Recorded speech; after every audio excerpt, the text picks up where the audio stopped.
اس لیے جبر نہیں کر سکتے پاکستان تحریک انصاف کو. اور بائیکاٹ کا فیصلہ پاکستان تحریک انصاف بائیکاٹ کے فیصلے پر ہے. حق ہے نہیں بولا انہوں نے کہا بالکل حق پر ہے جو ان کے ساتھ ہو رہا ہے اس پر. اگر چھوٹا موٹا کوئی تحفظ رہ گیا تو ہم دیکھتے ہیں، یعنی ابھی جب مولانا صاحب قومی اسمبلی پہنچے گے تو ان تحفظات پر بات ہونی ہے.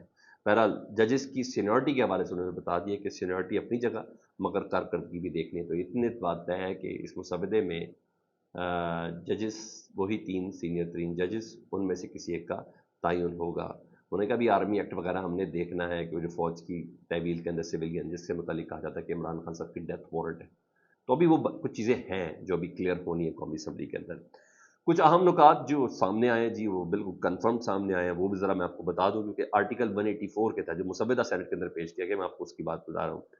اس کے اندر آرٹیکل 184 کے تحت یعنی از خود نوٹس کا جو اختیار ہے سپریم کورٹ کا وہ آئینی بینچ لے سکتا ہے. یعنی اب از خود نوٹس سپریم کورٹ نہیں لے گی، سپریم کورٹ کا آئینی بینچ از خود نوٹس لے سکتا ہے. مطلب سپریم کورٹ کے اندر ایک اور سپریم کورٹ بن گئی.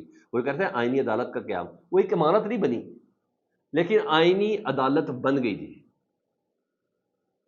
وہ ایک عمارت نہیں ہے لیکن اسی سپریم کورٹ میں ایک آئینی عدالت بن گئی ہے. جو از خود نوٹس ہے وہ وہی 5 ججز ہی لیں گے. اور سپریم کورٹ یعنی غیر مؤثر ہے اس آئینی عدالت کی نظر میں. تو 184 جو از خود نوٹس بہت بڑا ہتھوڑا ہوتا ہے جی کہ خود انہوں نے مفاد عامہ اور بنیادی انسانی حقوق کے خلاف کوئی بات ہو رہی ہے تو سپریم کورٹ از خود نوٹس لے گا. نہیں، یہ آئینی عدالت لے گی. اچھا، یعنی بنیادی اختیار آئینی بینچ کو مل گیا اس خود نوٹس کا. تو اس خود نوٹس کا اختیار اب ان کے پاس چلا گیا تو میں نہیں سمجھتا اب سپریم کورٹ کے پاس باقی کیا رہ جاتا ہے. کان کو یہاں سے نہیں ذرا گھما کے پکڑا وہیں سے ہے.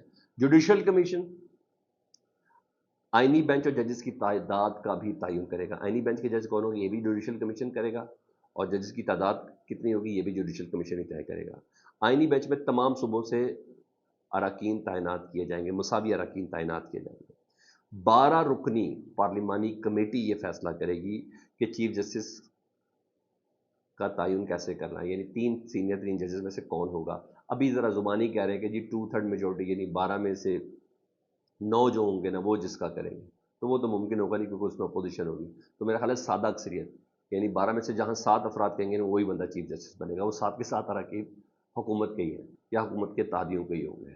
تو منصور علی شاہ صاحب کا راستہ کراس ہو رہا ہے، مطلب 7 اراکین ہوں گے جی. اچھا جی، یہ بھی سن لیں جو 7 اراکین کہیں گے وہی چیف جسٹس بنے گا. اور وہ بھی میں نے آپ کو بتایا کہ حکمران اتحاد کے پاس ہوں گے.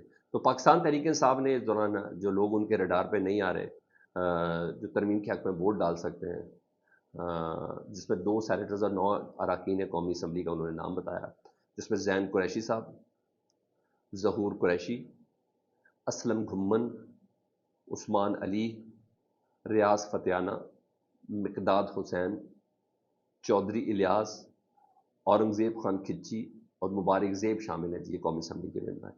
جبکہ سینیٹر زرکا اور سینیٹر فیصل سلیم صاحب بھی شامل ہیں. ان لوگوں سے رابطہ نہیں ہو رہا.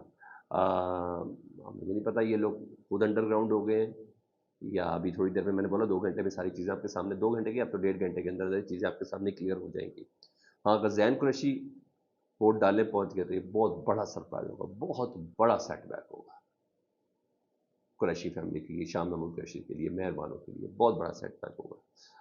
یہ ووٹ کے دوران ہی پتہ چلے گا، بہت سی شخصیات سامنے آ جائیں گی.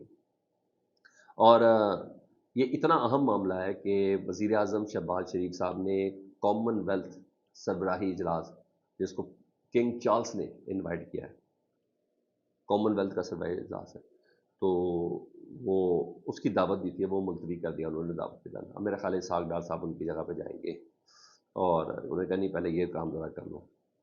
ادھر بلاول بھٹو صاحب نے اپنی بہن آصفہ سے ملنے کے لیے جانا ہے، انہوں نے کہا میں یہ کر لوں پھر رات کو میں دبئی جاؤں. تو بلاول صاحب بھی آج رات کو دبئی روانہ ہو رہے ہیں، اپنی بہن بختاور سے جی ان سے ملاقات کے لیے جانا ہے. ڈیفینیٹلی کوئی فیملی گیٹ ٹوگیدر ہوگا لیکن اس سے پہلے آئین کا گیٹ ٹوگیدر بڑا میٹر کرتا ہے. اچھا، اس سیناریو میں نا میں ذرا تھوڑا سا جے یو آئی کی پوزیشن آپ کو واضح کرتا ہوں. کامران مرتضیٰ صاحب جو جے یو آئی کے مسودے کے روح رواں ہیں، سینیٹر ہیں، انہوں نے اپنی مجبوری بھی بتائی ہے کہ ان کا ووٹ ڈالنا، جے یو آئی کا ووٹ ڈالنا کیوں ضروری ہے. کامران مرتضیٰ صاحب کہتے ہیں کہ حکومت کے پاس ترمیم کے لیے 3 متبادل مسودے ہیں. ایک تو وہ والا جو 15 ستمبر کا تھا، ٹھیک ہے، اس کے بعد وہ جس میں کچھ چیزیں مزید ایڈ کی گئی تھی نون اور پیپلز پارٹی میں جس میں اتفاق تھا، تیسرا وہ جس میں ہمارے جو گزارشات تھی وہ بھی شامل کی گئی ہیں۔ انہوں نے کہا اگر ہم نے ووٹ نہیں ڈالا نا تو حکومت اپنا من مانا مسودہ پاس کرا لے گی، تو اس لیے اب ہم بلیک میل ہو گئے، ہمیں کروانا پڑنا ہے۔ اور انہوں نے کہا دعا کریں ہم سے کوئی غلط فیصلہ نہ ہو جائے، کیونکہ ابھی ملٹری کوڈ والا معاملہ اور آئین کا آرٹیکل 19 اور ملٹری کوڈ والا آرٹیکل 8 ابھی اس پر کام ہے، ابھی اس پہ کنسنسس ہونے باقی ہے۔ تو قانون ساز نے کہا اگر نہ کریں گے نا تو سر انہوں نے اٹھا تو لیے بندے، اغوا بھی کر لیے ہیں، خرید بھی لیے ہیں، تعداد یہ پوری کر چکے ہیں، نہیں کریں گے تو یہ کریں گے، کوئی آئینی ترمیم ہے یہ چیز۔ اگلے بلاک میں آپ کو بتاؤں گا کہ اس ترمیم کے بعد قانونی معاملات کون سے رہ جاتے ہیں کہ اس ترمیم کو روکا جا سکے یا اسٹے لیا جا سکے۔ اگلے بلاک میں آپ کو بتا دوں۔ تو بہت زیادہ خیال رکھیں، اللہم صلی علی محمد وعلی محمد۔